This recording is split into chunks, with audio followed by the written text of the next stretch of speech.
बाबा ये द्वापर युग से जो शास्त्र लिखे जाते हैं सब संस्कृत भाषा में लिखे जाते हैं। बाबा ये द्वापर युग से जो शास्त्र लिखे जाते हैं सब संस्कृत में लिखे जाते हैं। काय में लिखे जाते हैं? संस्कृत भाषा नहीं, बाबा मतलब संगम युग में हिंदी बोलते संस्कृत का अर्थ होता है सुधरी हुई, जिसको स्पेशली आर्टिफिशियली सुधारा जाता है। आदि में भाषा नहीं थी इतनी। जब सृष्टि का आदि काल होता है तो मनुष्यों को ज्यादा बोल बोल करने की जरूरत है या उनकी आत्मा का वाइब्रेशन ही ज्यादा कार्य करता है? वाइब्रेशन ही इतना तीखा कार्य करता है कि इशारे मात्र से दूसरा सामने वाला व्यक्ति भाव को समझ जाता है। वहाँ वाइब्रेशन की भाव की भाषा होती है। अंश मात्र आवाज वाली दुनिया है और आज की दुनिया आवाज वाली दुनिया है। सृष्टि की आदि में आवाज नाम मात्र को थी।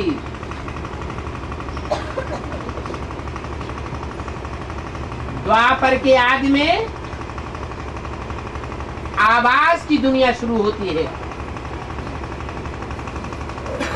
तो ढेर की ढेर भाषाओं की भी शुरुआत होती है।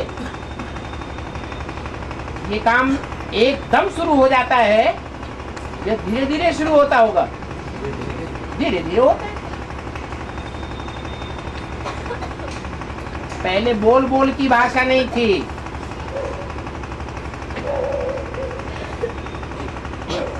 जो भी शास्त्र बने वो तो 400-500 वर्ष के बाद बने हैं द्वापर युग में। पहले तो अजंता, एलोरा, एलिफेंटा की गुफाएं जो 2-2,500 वर्ष पुरानी गुफाएं मिल रही हैं, उनमें चित्रकारी होती थी। वो चित्रकारी की भाषा थी। शास्त्र नहीं बनाए गए थे पहले। चित्रों के आधार पर बाद में शास्त्र बनाए गए हैं। तो भाषा का सुधरा हुआ रूप नहीं था। पहले पहले लिखे गए हैं वेद, वेदवाणी। उनमें वैदिक भाषा थी। व्याकरण का उतना ज्यादा ध्यान नहीं था। पर बाद में पाली, प्राकृत आदि दूसरी भाषाएं आई जो संस्कृत से मिलती जुलती थी।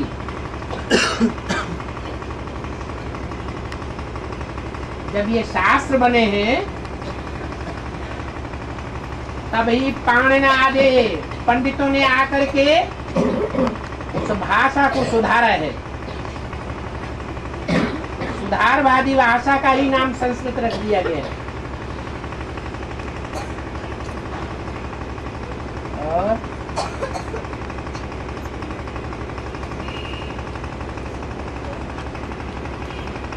ये 16 कला जो है, 16 कला सतयुग में 16 कला और फिर 12 फिर 8 फिर ये 9 कला, ये क्या चीज? ये कलाएं क्या? मुरली सुन रहे हो रोज? हाँ। झूठ बोलो कौआ काटेगा। अरे नहीं, अरे नहीं, रोजाना मुरली। तो मुरली में ये बात नहीं आई है वो अभी नहीं सुनी कि जो एक बार नहीं 10 बार आई है। हमने एक बार भी नहीं सुनी। अभी तो तो पूछ तुम रहे मुरली नहीं सुनते हो ना? मुरली नहीं आया अभी, हमने सुना उसमें जो हम सुन रहे हैं रोज ना।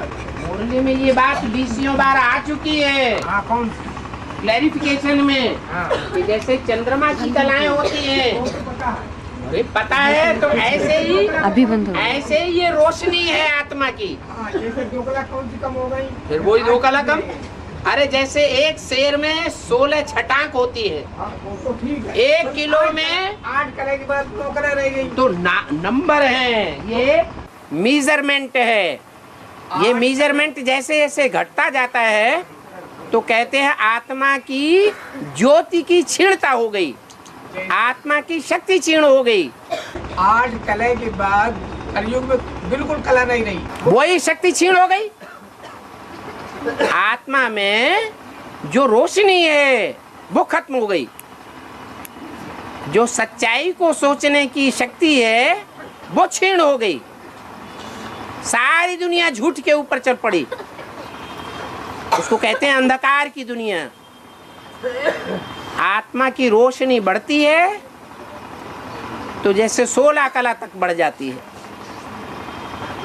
चंद्रमा से उसका मिसाल दिया जाता है। 15 दिन रोशनी घटती है और 15 दिन रोशनी बढ़ती है। ये बढ़ी हुई रोशनी की दुनिया है जिसे सतयुग और त्रेता कहा जाता है। फिर घटती हुई रोशनी और ज्यादा है तीव्र गति से, द्वापर कलयुग कहा जाता है। सतयुग के आदि में है ज्ञान चंद्रमा ब्रह्मा संपूर्ण, और कलयुग के अंत में है कलाहीन। फिर बाप आकर के 1 सेकंड में 16 कला संपूर्ण बनाई देते हैं। ये ज्ञान की रोशनी से आत्मा भरपूर हो जाती है, याद की शक्ति से संपन्न हो जाती है। बाकी कोई अलग अलग कलाएं नहीं है जो ब्रह्मा कुमारियां सिखाती हैं। नृत्य कला, संगीत कला, चित्रकला, ऐसा कुछ नहीं है। और हाँ, चंद्रमा का घटना और बढ़ना महीना भर में होता है, क्या ये चंद्र ग्रहण नहीं कहलाएगा? घटना बढ़ना जो होता है वो अकस्मात नहीं होता है, धीरे धीरे होता है। और चंद्रग्रहण सूर्य ग्रहण जैसे माया बता करके अटैक करती है, अचानक अटैक करती है। ऐसे ही जो 9 ग्रह हैं उनमें जो चैतन्य ग्रह कहे जाते हैं, धरती के चैतन्य सितारे हैं, उनका अचानक अटैक होता है। जैसे कहते हैं राहु की दशा, अभी ब्राह्मणों के ऊपर ऐसे संग का रंग लगाने वाले राहु की दशा बैठती है तो ज्ञान में अच्छे खासे चलते चलते रफू चक्कर हो जाते हैं।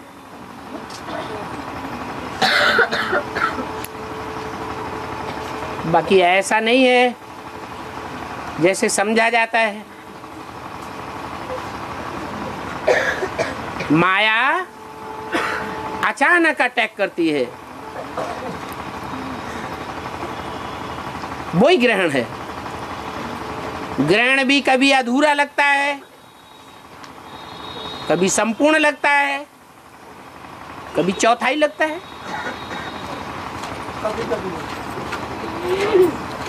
पूर्व जन्मों के हिसाब के आधार पर 63 जन्मों में हमने जैसे जैसे कर्म किए हैं उन कर्मों के आधार पर हमारे ऊपर आक्रमण होता है।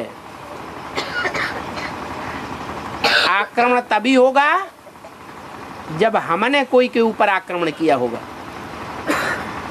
ये हमारे कर्मों का हिसाब किताब है जो टाइम टू टाइम हमारी अवस्था को नीचे ऊपर करता है। और दक्ष प्रजापिता यज्ञ से क्या तात्पर्य है? दक्ष प्रजापिता यज्ञ से क्या तात्पर्य है? दक्ष यज्ञ, दक्ष प्रजापिता यज्ञ, दक्ष प्रजापिता, हाँ, यज्ञ किसे कहते हैं? किसे कहेंगे? हाँ, क्या तात्पर्य क्या? दक्ष प्रजापिता, दक्ष माने ट्रेंड। क्या? जैसे परिवार होता है या कोई संस्था होती है या कोई भी मैनेजमेंट होता है तो मैनेजमेंट को चलाने वाला मैनेजर कहा जाता है। जैसे होटल मैनेजमेंट होता है तो उनको ट्रेनिंग दी जाती है या नहीं है? दी जाती है। तो कोई मैनेजर बहुत होशियार होता है, पक्का ट्रेंड हो जाता है, तो उसे कहेंगे दक्ष। दक्ष शब्द से ही बनता है दीक्षित। तो ये ट्रेनिंग की बात है। दुनिया में जैसे ट्रेनिंग होती है ऐसे ही मनुष्य सृष्टि को चलाने की ट्रेनिंग है। कोई मनुष्य सृष्टि में 200 करोड़ मनुष्य मात्र को चलाने का मुखिया कहा जाता है। जैसे क्राइस्ट, वो अपने हुजूम का प्रजापिता है, अपने हुजूम को चलाने में दक्ष है। ऐसे ही नंबरवार और भी धर्म पिताएं हैं जो मानवीय सृष्टि के कोई न कोई छोटे बड़े ग्रुप को संचालन करने में दक्ष हैं, परंतु इन सब का कोई बाप है जो बापों का बाप कहा जाता है।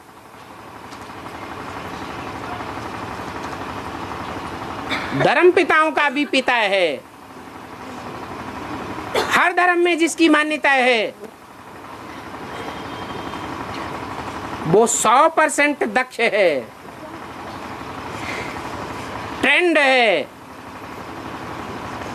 दुनिया की पूरी जनरेशन को संचालन करने में और सहज पूर्वक संचालन करने में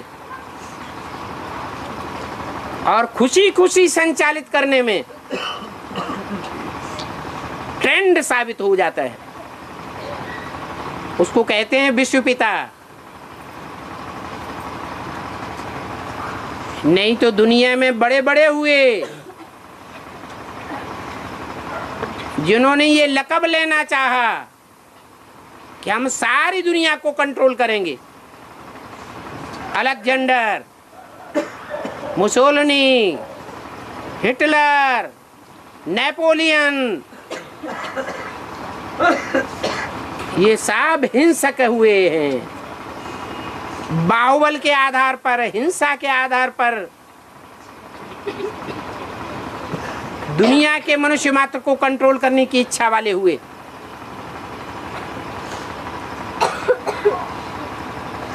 ये कोई दक्षता नहीं है, वो असफल हो गए। एक ही दक्ष प्रजापिता का गायन है जो सारे ही मनुष्य मात्र का मुखिया गिना जाता है।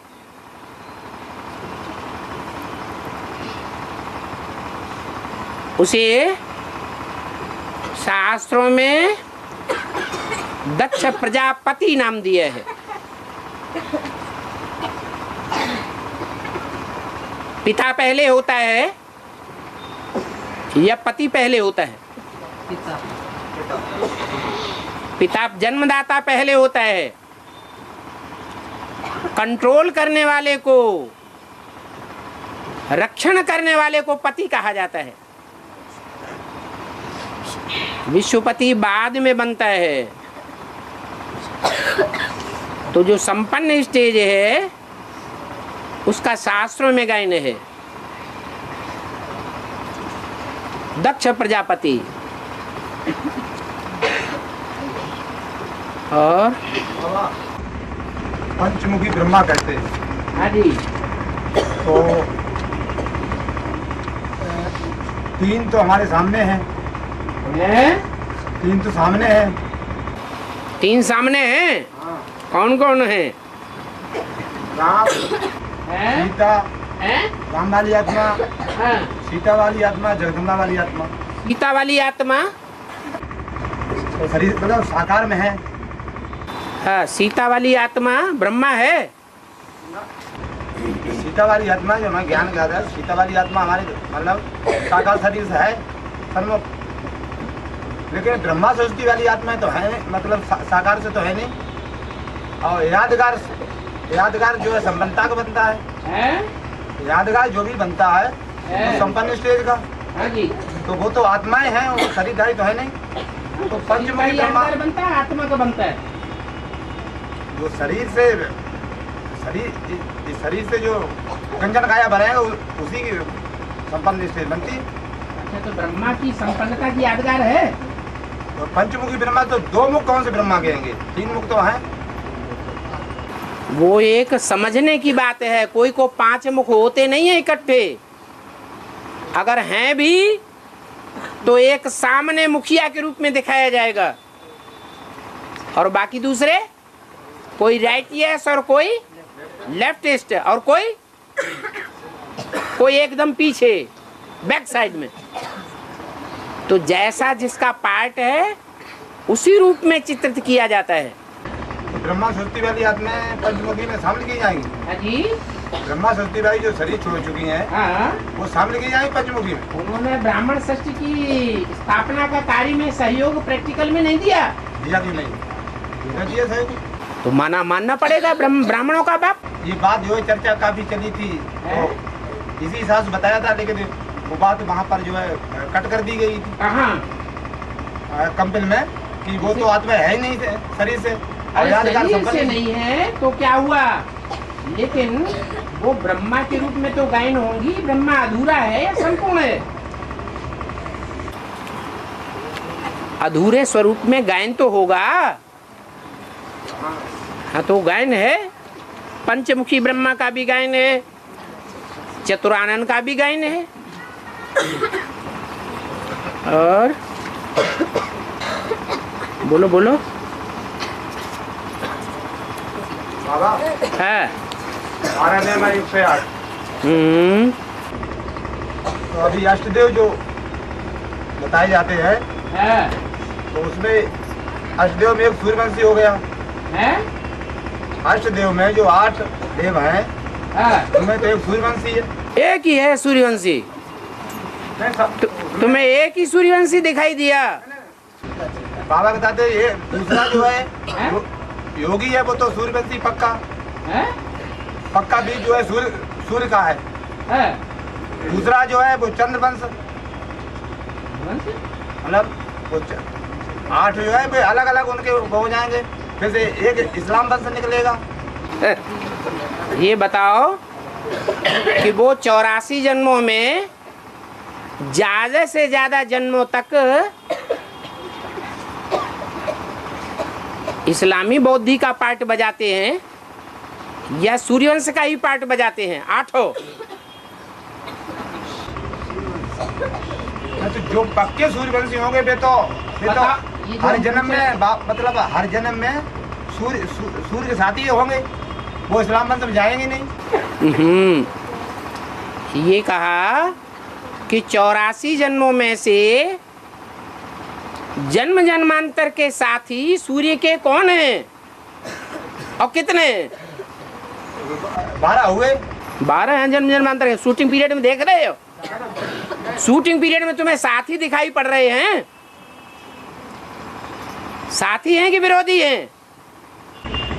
तो वो दूसरे वंश विरोधी होंगे, लेकिन पक्के जो सूर्यवंशी होंगे वे तो साथी होंगे। जब से वो तो 12 में 4 जो नष्ट देव हैं वो विरोधी दिखाई पड़ रहे हैं या सहयोगी दिखाई पड़ रहे हैं? वो तो विरोधी है। तो फिर सूर्यवंशी कहाँ हुए? तो जो 84 जन्मों में 83 जन्मों में विरोधी साबित हो जाएं या 62 जन्मों में विरोधी पक्के साबित हो जाएं तो उनको सूर्यवंशी कहेंगे। तो वो 4 जो विरोधी हो जाते हैं वो तो एकदम कट हो गए। तो ये 8 हुए, फिर 4 कौन से हो? 4 कौन से रहेंगे मतलब सूर्यवंशी? और 7। जब नाम ही दिया जाता है सूर्यवंशी, तो सूर्य सबसे पहले या दूसरे ग्रह सबसे पहले? तो चाहे बेसिक के आदि में देखो 4 घोड़े, और चाहे एडवांस के आदि में देखो 4 घोड़े, वो दिखाई पड़े या नहीं पड़े? तो फिर उन्हीं की गिनती कर दो। तो जैसे बाबा मुरली बोला है कि जगन्नाथ के मंदिर में अंडा चढ़ता है, चावल पकते हैं और 4 भाग हो जाते हैं। वो संपन्न स्टेज दिखाई गई है या अधूरी स्टेज दिखाई गई है? तो सन 76, 77, 78 में ये चारों आत्माएं, जो आदि में सो अंत में, नहीं तो ये 4 आत्माएं पकी थी दिल्ली में। पकी थी, उनको पका हुआ कहेंगे कुछ कि अंडा चढ़ाया गया? तो अंडा चढ़ाया गया, कुछ तो पकी और वो अपने दिशाओं में फैल गई। हाँ, तो जो दिशाओं में फैल गई वो संपन्न स्टेज तो नहीं कहेंगे, नहीं कहेंगे, लेकिन सूर्यवंशियों के साथी तो नहीं कहेंगे, सूर्यवंशियों साथी नहीं कहेंगे, लेकिन जो सूर्य जो 4 आएंगे उसमें एक सूर्य है पक्का सूर्यवंशी। अच्छा, तो जो जब चारों दिशाओं में फैले हैं तो हर मतलब चारों घोड़ों ने जो अपनी अपनी सेवा की है, जब दिशाओं में फैले तो उन्होंने जो है सेवा किया। कथा करो पूरी। तो जो सूर्य ने जो सेवा किया है तो पक्के सूर्यवंशी वही तो होंगे, यानी जो सूर्य ने जो जहाँ भी सेवा किया होगा और सूर्य द्वारा जो निकले होंगे जो आत्माएं, तो पक्के सूर्यवंशी वही तो कहे जाएंगे। ये कोई बात नहीं होती है। शेर से कोई चीता पैदा हो जाता है, शेर से कोई बगर्रा पैदा हो जाता है, तो बगर्रा पैदा हो, लेकिन शेर तो नहीं पैदा। घोड़े से कोई गधा पैदा, गधे से कोई खच्चर पैदा हो जाता है। तो कैसे हो जाएगा? जैसी धरणी वैसी पैदाइश हो जाती है। धरणी सबकी एक जैसी होती है क्या? सूर्य का जो बीज पड़ा है, सूर्य का बीज तो सारी दुनिया में पड़ता है। ऐसे तो जो है 4.5 लाख सूर्यवंशी हैं जो जीवित रहेंगे। जो 4.5 लाख सूर्यवंशी हैं, लेकिन पक्के और कच्चे सूर्यवंशी की बात हम कर रहे हैं। अब 4.5 लाख में बाद में जाओ, पहले 8 में तो देख लो। 8 ही में तो बता रहे हैं। तो 8 में 8 ऐसे हैं जो आदि से लेकर के अंतिम 83वें जन्म तक भी और अंतिम 84वें जन्म में भी यज्ञ के आदि में सूर्यवंशी ही बन करके रहे। सिर्फ संगम युग में आकर के ये ज्ञान का थोड़ा सा अंतर देखने में आता है। वो अंतर ही माया खींच ले जाती है अंतिम जन्म में। और माया के लिए कहा जाता है माया किसी को छोड़ती नहीं। क्या ज्ञान सूर्य को माया छोड़ देती है? छोड़ देती है?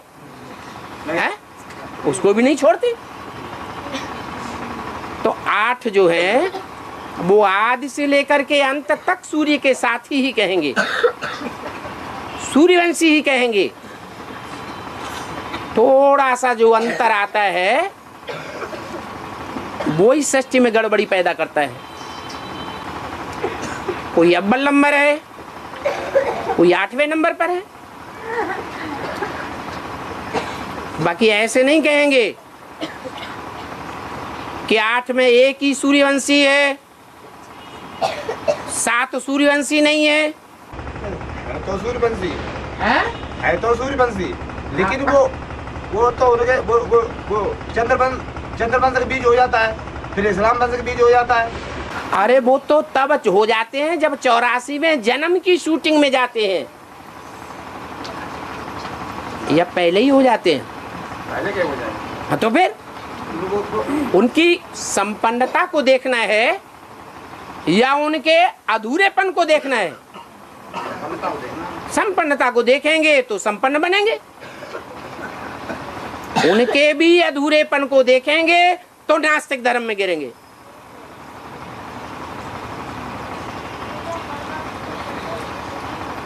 वो सारी सृष्टि के पूर्वज हैं। जो पूर्वज होता है उसको पूर्वजा जन्म लेने वाले की दृष्टि से देखना चाहिए या बाद वाली दृष्टि से देखना चाहिए? बाप, दादा, परदादा, तरदादा, ज्यादा पावरफुल कौन होगा? ज्यादा मान मर्तबा हमसे लेने योग्य कौन होगा इनमें से? जितना ही पुराना होगा, ओल्ड इज गोल्ड होगा। उस दृष्टि से ही देखना चाहिए। और बाबा जो रूम वर्ष है रूम वर्ष रुंग वर्ष और रुंग वर्ष, हाँ, उसमें एक एक वर्ष गैप क्यों भागा गया है? जैसे दुनिया में कोई चीज दुकान पे खरीदने जाते हैं, कोई साहूकार होते हैं, बिजनेसमैन होते हैं, तो जो चीज इकट्ठी खरीदता है उसके बाद में कहते हैं ये और लो, ये रुंग है तुम्हारी। तो ऐसे ही भगवान भी बड़े से बड़ा साहूकार है, बड़े से बड़ा बिजनेसमैन है। हर युग की शूटिंग में एक वर्ष रुंग का भी देता है। ये 4 युगों की शूटिंग है और उसमें गैलअप करने के लिए 1 वर्ष और भी नुदा हुआ है। गैलअप पर जाओ। और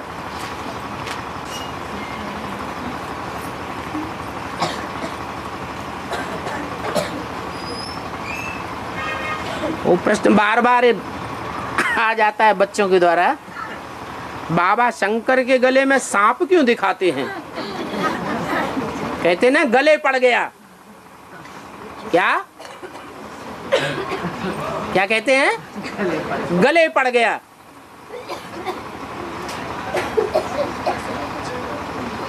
कोई साहूकार आदमी है, बड़े घर का आदमी है, सभ्य घर का आदमी है,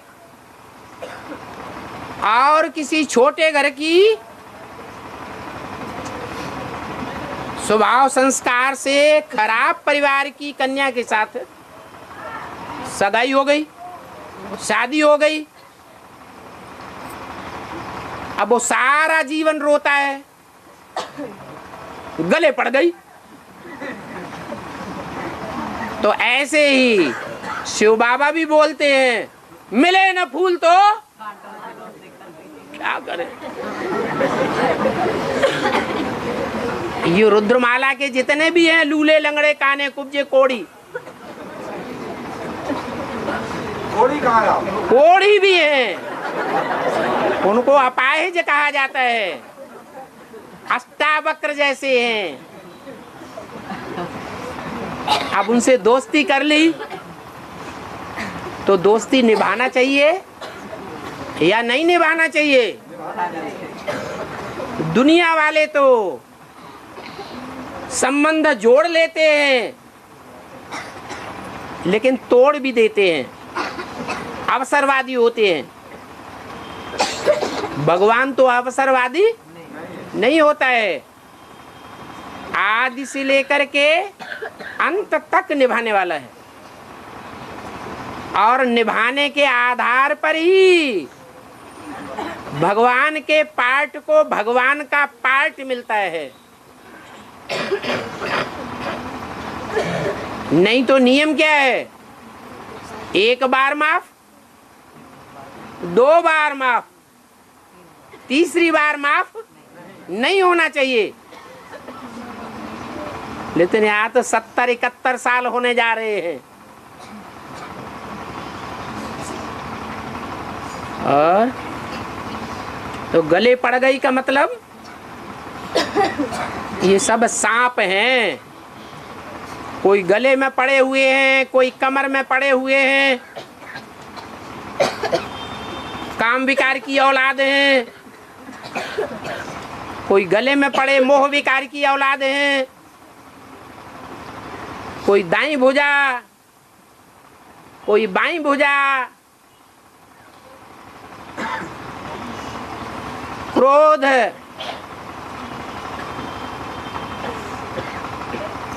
लोभ की औलाद हैं, कोई सर पर भी पर चढ़े हुए, अहंकार की औलाद हैं।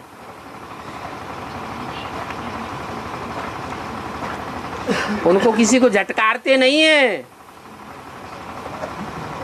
क्या? वो फुफकार भी मारते रहते हैं। पार्वती को भी फुफकार मार दें। एक दूसरे को तो फुफकार मारते ही हैं,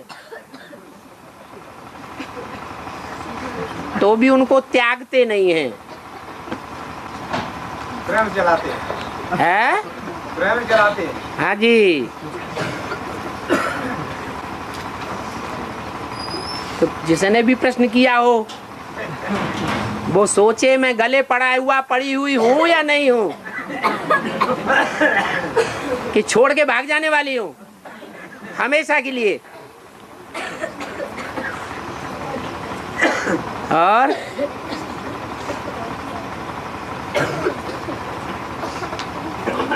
दूसरा प्रश्न भी यही है।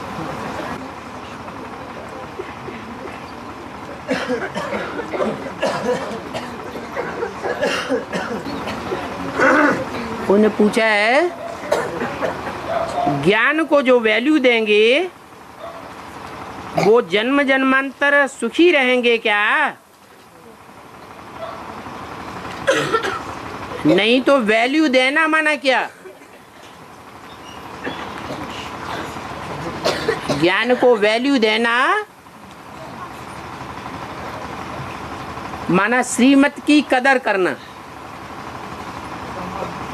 बाबा ने जो भी महावाक्य बोले वो सारे ही ज्ञान रतन हैं। उन ज्ञान रत्नों को जीवन में धारण करना माने वैल्यू देना। जितना हम धारण करेंगे उतना ही औरों को धारण करा सकेंगे। धारण करने वाले यहाँ ज्ञान रत्नों को धारण करते हैं और वहां जन्म जन्मांतर स्थूल धन के अधिपति बनेंगे। अर्थात ये ज्ञान रत्न ही स्थूल रत्न बन जाएंगे। ये जन्म जन्मांतर की बात है, एक जन्म की बात नहीं है। ये बाप का बड़े से बड़ा वर्षा है। बाप है निराकार तो उसका वर्षा भी कैसा है? अरे बाप इस सृष्टि पर आता है तो क्या धन संपत्ति मैलमाड़ियां लाता है? ज्ञान रतन ही देता है। निराकार बाप की ये निराकारी धन संपत्ति है। इसको अपने जीवन में जो जितनी वैल्यू देगा उतना बड़े से बड़ा साहूकार बनेगा और जन्म जन्मांतर बनेगा। एक दो जन्म की बात नहीं है। अथवा तो जैसे यहाँ जब जब जैसी जैसी शूटिंग करेगा वैसी प्राप्ति करेगा।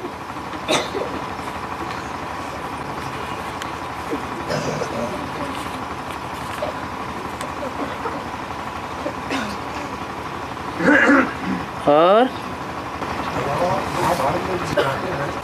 महाभारत में युद्ध शिशुपाल को दिखाते हैं, नकुल ने उनको सिर पे ढका वो किया।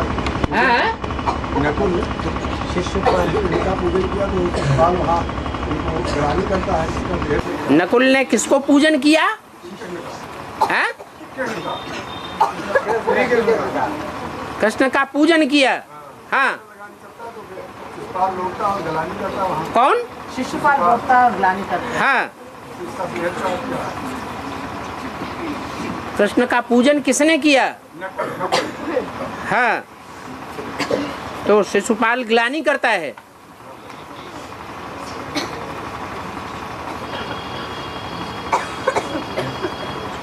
नकुल का पार्ट किसका है?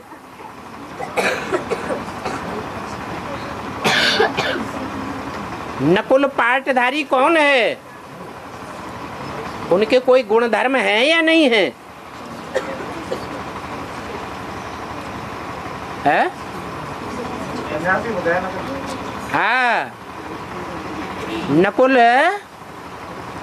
वो सन्यास धर्म की भारतीय आत्माएं हैं जब जागेंगे माने भगवान को पहचानेंगे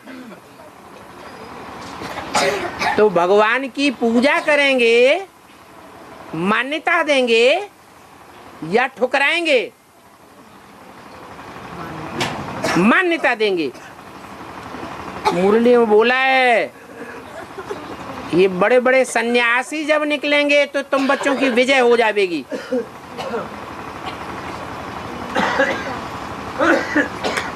ये जन्म जन्मांतर पवित्रता को विशेष मान देने वाली आत्माएं हैं।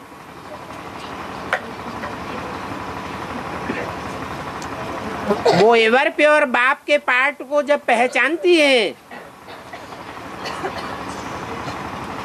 तो जो जन्म जन्मांतर के एवर इम्प्योर हैं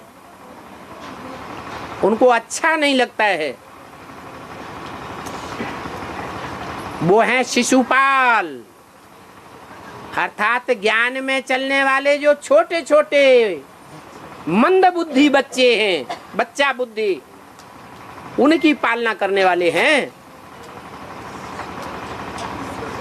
उनको तोड़ लेते हैं, अपना बना लेते हैं और उनका हुजूम बना करके गालियां देते रहते हैं। किसको? है? भगवान को भी गालियां देते हैं।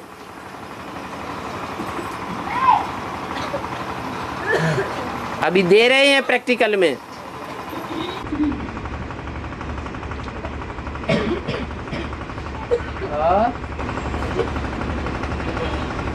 नेवला भी कहते हैं। नकुल को नेवला भी कहते हैं। हाँ, नेवला भी तो यही काम करता है कि जब सांप को पकड़ लेता है, विष उगलने वाले सांप हैं, लेफ्टिस्ट या राइटियस है? लेफ्टिस्ट, इस्लामी, क्रिश्चियन, मुसलमान, नास्तिक, इनको खंड खंड कर देगा। इनके धर्म का खंडन कर देंगे, टुकड़े टुकड़े कर देंगे। इनके धर्मों का नाम निशान गुम कर देंगे। इसलिए न्योले का पार्ट है।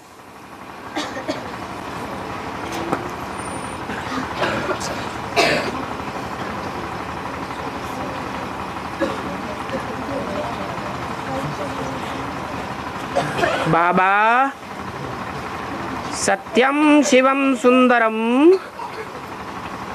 निराकार का गायन है या साकार का गायन है? ये सत्यम शिवम सुंदरम ये गुणों की गिनती में है या अवगुणों की गिनती में है? गुणों की गिनती होती है।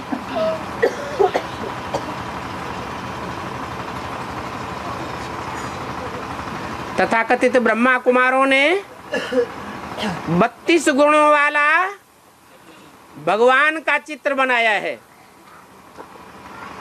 कौन सा? वो निराकार का चित्र है या साकार का है? जो गुण हैं वो निराकार के गुण होते हैं या साकारी सृष्टि में जब साकार बनता है तब गुण प्रत्यक्ष होते हैं? ऐसे ही ये भी 3 गुण जो भगवान के विशेष गुण हैं। सत्यम, सत्य ही शिव है, गॉड इज ट्रुथ।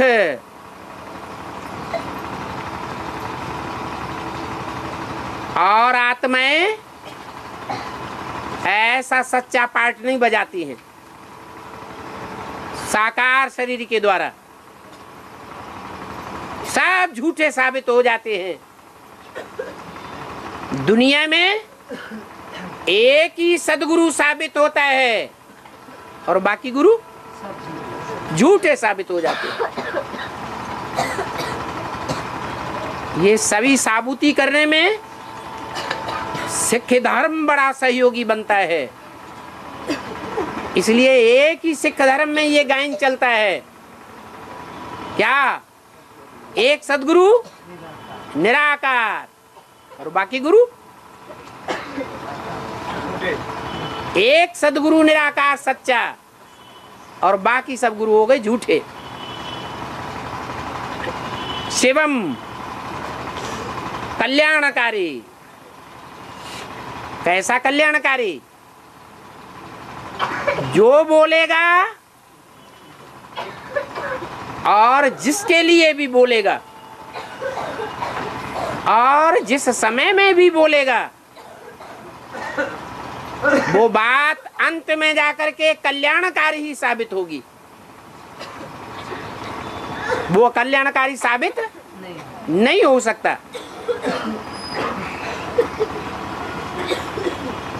कर्म इंद्रियों से जो कर्म करेगा, जिसके साथ भी करेगा, जिस टाइम पर भी करेगा, वो प्रत्येक कर्म कल्याणकारी साबित होगा, अकल्याणकारी साबित नहीं हो सकता। बल ये बात अंत में जाकर के साबित होगी। और जो सत्य है, जो कल्याणकारी है, वो ही सुंदर है। देखने का सुंदर वो इन आंखों की बात होती है। तीसरे नेत्र से भी सदैव सुंदर दिखाई दे, वो रूप तीसरी कोटि में वो गुण आता है। माना लास्ट में भगवान की ऐसी अव्यक्त निराकारी स्टेज देखने में आवेगी सारी दुनिया को, कि इतना सुंदर धर्मपिता दुनिया में कोई भी नहीं हुआ। न क्राइस्ट आकर्षण करने वाला, न बुद्ध, न गुरु नानक, एक भी धर्मपिता इतना सुंदर नहीं होता है जितना वो सनातन धर्म का स्थापन करने वाला धर्मपिता शिव बाबा सारे संसार को आकृष्ट करता है। इसलिए उसका नाम कृष्ण पड़ता है। कृष्ण माने आकर्षण करने वाला। वो ही व्यक्तित्व उसी जन्म में पुरुषार्थ के आदि में आकृष्ट करने वाला होता है या नफरत में देखने में आता है। दुनिया वाले उसको ठुकराते हैं या गले लगाते हैं, ठुकराते हैं। दुनिया वालों की बात छोड़ दो, ब्राह्मणों की दुनिया वाले भी क्या करते हैं? ठुकराते हैं। इसलिए मुरली में बोला एक ही स्वरूप है, जो अति का काला, अति का श्याम और अति का सुंदर साबित होता है। नाम क्या है? श्याम सुंदर। वो तथाकथित ब्रह्मा कुमार कुमारी तो कहते हैं दादा लेखराज ब्रह्मा इस जन्म में श्याम थे, अगले जन्म में सुंदर बनेंगे। अरे ये श्याम सुंदर एक व्यक्तित्व का नाम है या दो पर्सनालिटीज का नाम है? एक पर्सनालिटी का नाम है।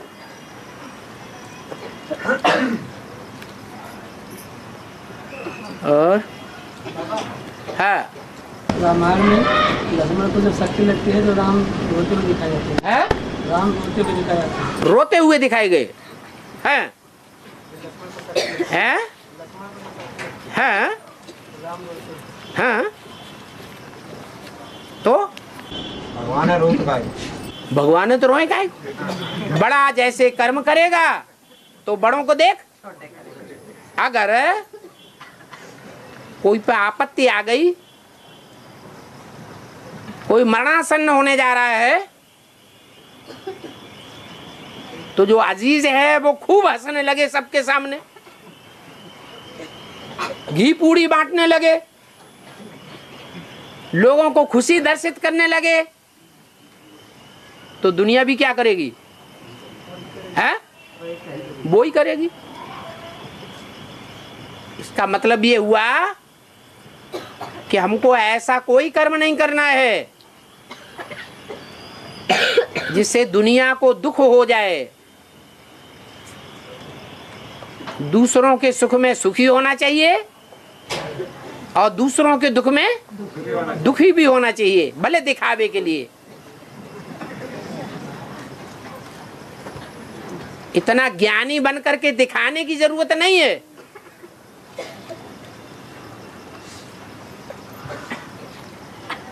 कितना ज्ञानी जो मुरली में बाबा बोलते हैं मम्मी मरे तो हलवा खा। हलवा खाने का मतलब कि वास्तव में तुम सबके सामने हलवा बनाओ और हलवा खाओ और हलवा बांटो। लाश पड़ी हुई है सामने, ये हलवा बताया क्या?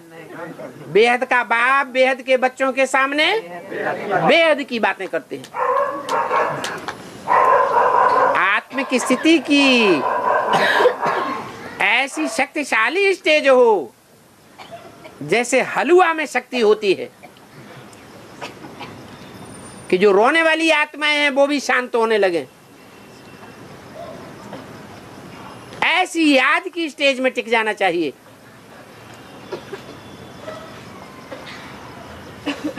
नहीं तो रोने वालों के माहौल में जो सदा हंसने वाला होता है उसको भी आंसू आने लगते हैं। अब संगम युग मौजों का युग है या रोने का युग है, रुलाने का युग है? और हम हलवा खाएंगे तो दूसरों को दुख होगा है। और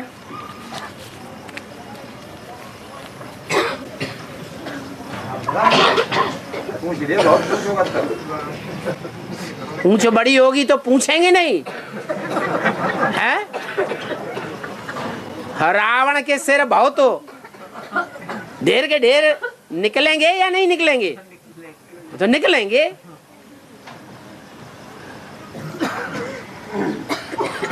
श्रीमत के बरखिलाफ कर्म होंगे तो प्रश्न चित्त बनेंगे या प्रसन्न चित्त बनेंगे? प्रश्न चित्त बनेंगे। नहीं तो मुरली से, रोज की मुरली से हर समस्या का समाधान हो जाता है। जो अनुभव करने वाले हैं वो अनुभव करते हैं। बाप से तो पूछने की भी दरकार नहीं। बाप मांगने से आकर के देते हैं या खुद ही देते हैं? खुद ही देते हैं। और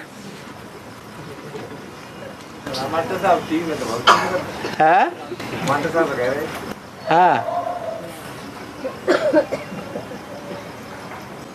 अब सब दिखावा करेंगे। चुप।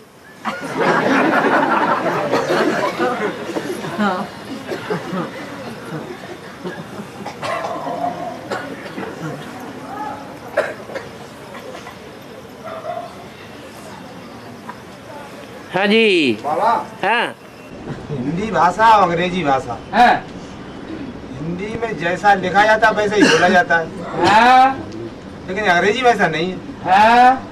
ये इसका क्या मतलब, ऐसा क्यों? ये हिंदुस्तानियों की पहचान है। क्या? जैसा बोलते हैं वैसा ही करते हैं। क्या? और देशवासी जैसा बोलते हैं वैसा करते नहीं हैं। इसलिए यहाँ की भाषा भी ऐसी है। ये यादगार है।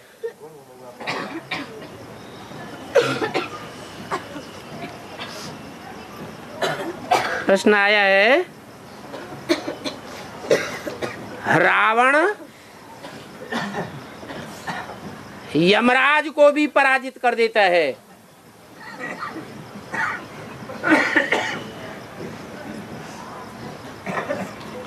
ऐसा शास्त्रों में दिखाया है।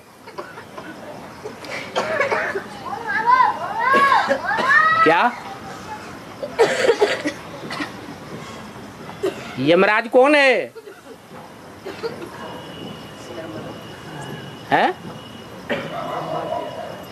108 की लिस्ट में है, 1008 की लिस्ट में है, 16,000 की लिस्ट में है,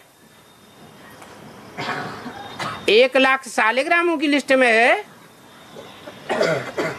33 करोड़ देवताओं की लिस्ट में है।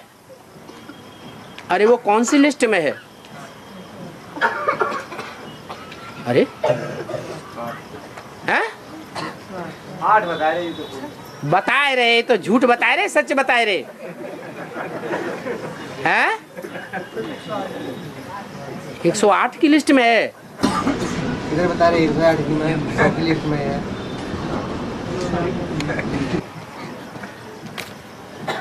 इतना ज्ञान लेने के बाद हर एक को अपने पूर्वजों का तो ज्ञान हो जाना चाहिए, जल्दी जल्दी हो जाना चाहिए।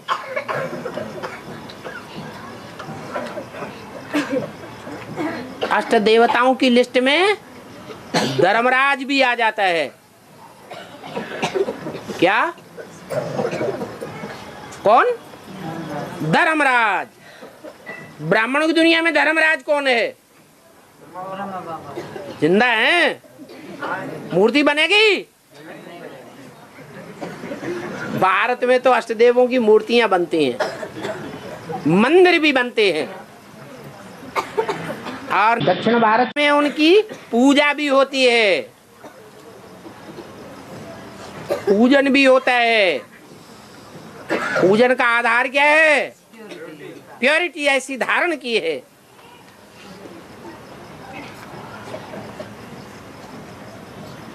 माने धर्मराज जो है, मुरली में क्या बोला उसके बारे में? मेरा राइट हैंड है, मेरा राइट हैंड है।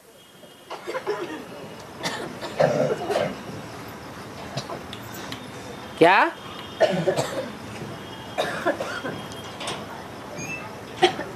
कौन है राइट हैंड? है? कृष्ण वाली। अरे कोई है या नहीं है? हवा है। कृष्ण वाली आत्मा, आत्मा की मूर्ति बनती है। हाँ, तो 95 में आत्मा को मान लेते हैं तो फिर इसमें जब पंचमुखी ब्रह्मा मान लेते हैं आत्मा, तो इसमें भी मान लेना चाहिए। इसमें धर्मराज में वो ब्रह्मा नाम है, जैसा नाम वैसा काम। वो अम्मा नहीं है। धर्मराज क्या है? धर्म का और धारणाओं का राजा बनकर के प्रत्यक्ष होता है। तब तो दूसरों को दंड देगा। खुद ही कायदे कानून नहीं जानता होगा, खुद ही नहीं चलता होगा, तो दूसरों को दबाव दे सकता है कि तुम भी चलो? नहीं। और धर्मराज से सब भागते हैं या गले लिपटते हैं? हाँ? यहाँ शूटिंग भी हो रही होगी क्या? जो भी दुष्कर्मी ब्राह्मण हैं या ब्राह्मणियां हैं,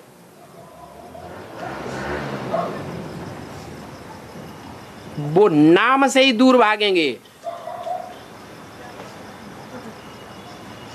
बुराइयां करेंगे। धर्मराज की अच्छाइयां उनको देखने में नहीं आवेंगी।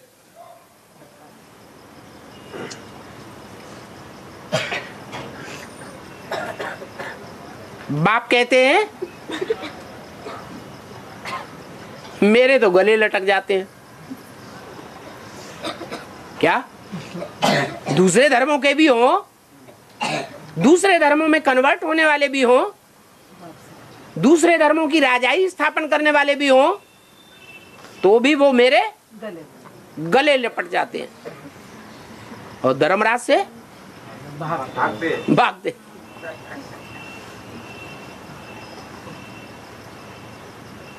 तो यहां ये प्रैक्टिकल में अनुभव किया जा सकता है।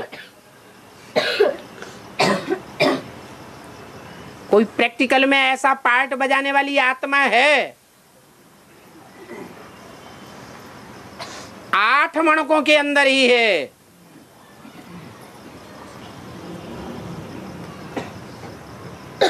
कि जिनके ऊपर सब फिदा हो जाते हैं। देखने में आता है, जो आता है सो फिदा होने लगता है। क्या खास करके शक्तियों को बाबा कहते हैं राइट हैंड, कहते हैं नहीं, गोप है लेफ्ट हैंड। वो खास करके शक्तियां तो मोस्टली फिदा होने लग पड़ती हैं जिनके ऊपर। वो भी धर्मराज से घृणा करते हैं।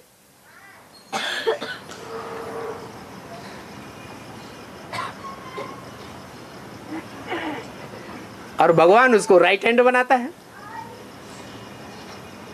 बड़े सकते में आ गए सबके सब। क्या झाड़ के चित्र में जड़ों में 4 इधर बैठे हैं, लेफ्ट वो इधर और 4 इधर। वो हमारे लिए इधर वाले राइट हैंड दिखाई पड़ते हैं सामने से देखेंगे तो, लेकिन बीच में 2 बैठे हैं सृष्टि के माता पिता के रूप में, उनको कहें जगत पिता जगदम्बा के रूप में बैठे हैं ना। उनमें राइट कौन है और लेफ्ट कौन है? विधर्मियों की तरफ कौन बैठा है और भारतवासियों की तरफ कौन बैठा है? शंकर विधर्मियों। बाप बैठा है विधर्मियों को कंट्रोल करने के लिए। बाप बाहर को संभालता है और माँ अंदर भारतवासियों को संभालती है। तो जो बाप की बैठक है वो बाप बोलता है धर्मराज है मेरा राइट हैंड।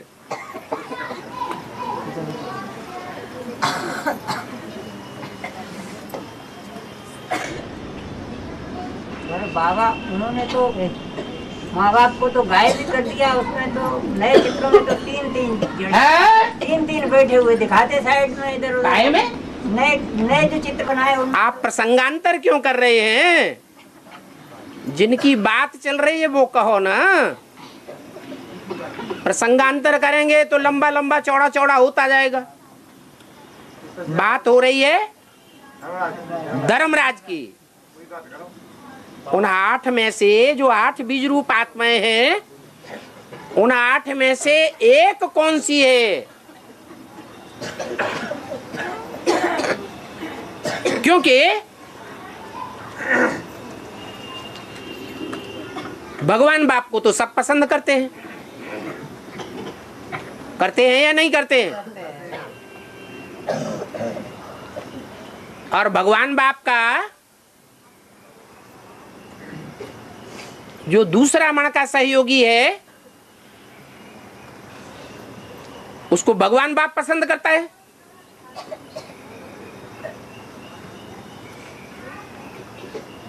और इतना पसंद करता है,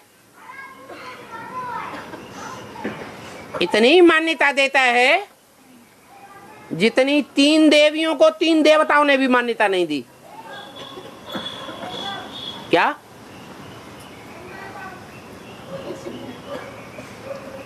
तो जिसको भगवान पसंद करता है उसको सारी दुनिया आखिरीन पसंद करेगी या नहीं करेगी?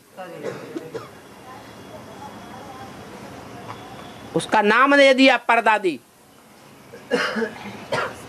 ये एडवांस की दुनिया में जैसे परदादी हैं,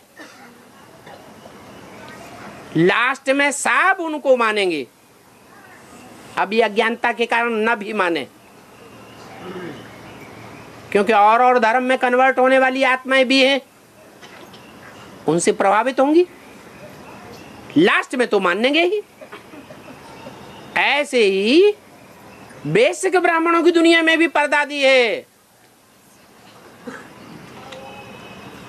बेसिक ब्राह्मणों में सब उनको पसंद करते हैं।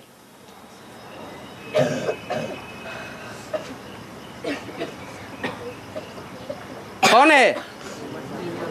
हैं? जोर से बोलो। निर्मल शांता दादी।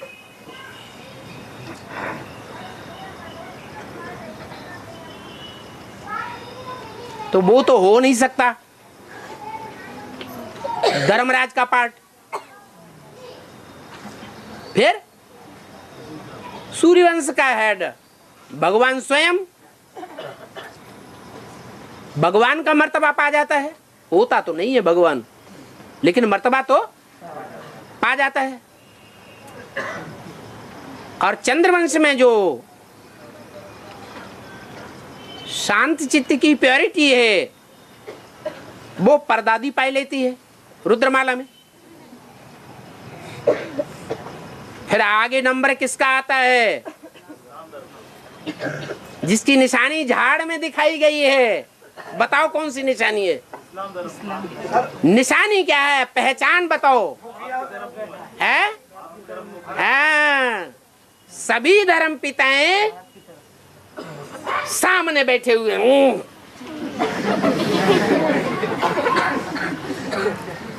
अपने ही अहंकार में बैठे हुए हैं।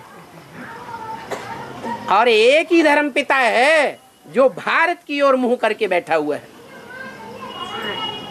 अंदर से भी सन्मुख। और आखिरी जब पाठ प्रत्यक्ष होगा तो सारी दुनिया को पता चलेगा कि अंदर बाहर दोनों से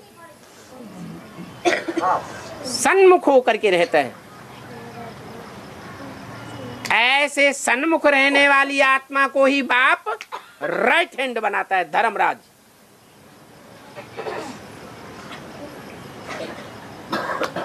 भले कोई कितने भी घृणा करने वाले बने।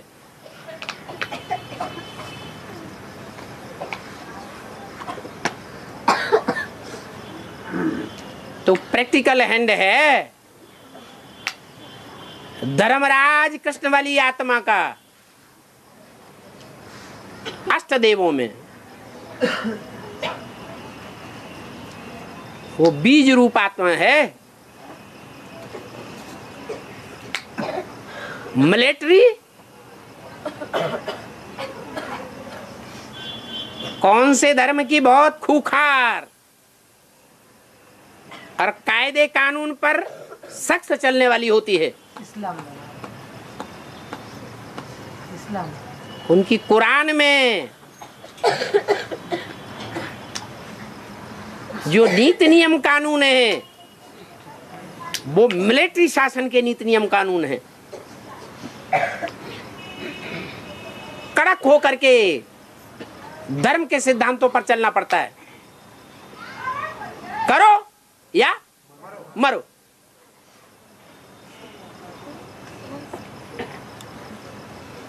दर्द परिये पर धर्म न छोड़िए।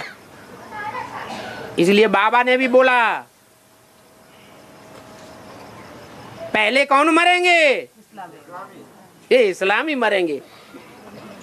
इनमें ये शिफ्ट है, या तो करेंगे या तो मरेंगे। तो मरने में भी ये अव्वल नंबर हैं और करने में भी मिलिट्री है।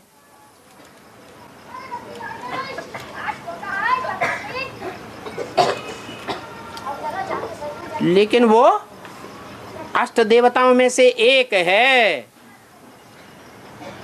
जो बाबा ने बोला कि अष्टदेव जल्दी जल्दी प्रत्यक्ष होंगे। क्या? तीन मूर्तियों की तरह धीरे धीरे प्रत्यक्ष होंगे या कुछ ही वर्षों में प्रत्यक्ष हो जाएंगे? जल्दी जल्दी पार्ट प्रत्यक्ष होंगे।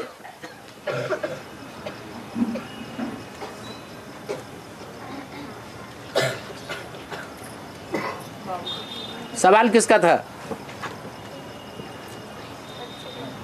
अरे सवाल किसने किया था? है?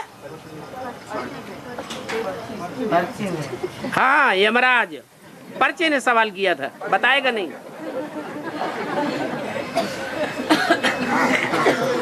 तो उस रावण को भी, रावण ने किसको पराजित कर दिया? यमराज को भी पराजित कर दिया। क्या? एक काशी नगरी ऐसी है जिसको कोई गड्ढे में नहीं ले जा पाता। क्या? हिरण्याक्ष राक्षस सारी दुनिया को, सारी पृथ्वी को गड्ढे में ले गया। काशी नगरी छिटक गई। तो वो तो दूसरा मणका है। बाकी कितने बचे? 6 बचे। तो 6 में पावरफुल कौन है? वो इस्लाम धर्म।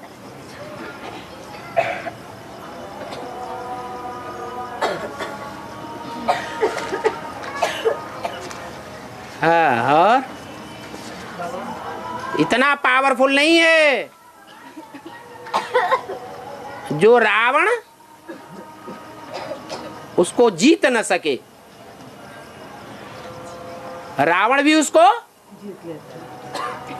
अंतिम जन्म की जब बात आती है, लास्ट माया का प्रकोप होता है, आखिरी पेपर होता है, फाइनल,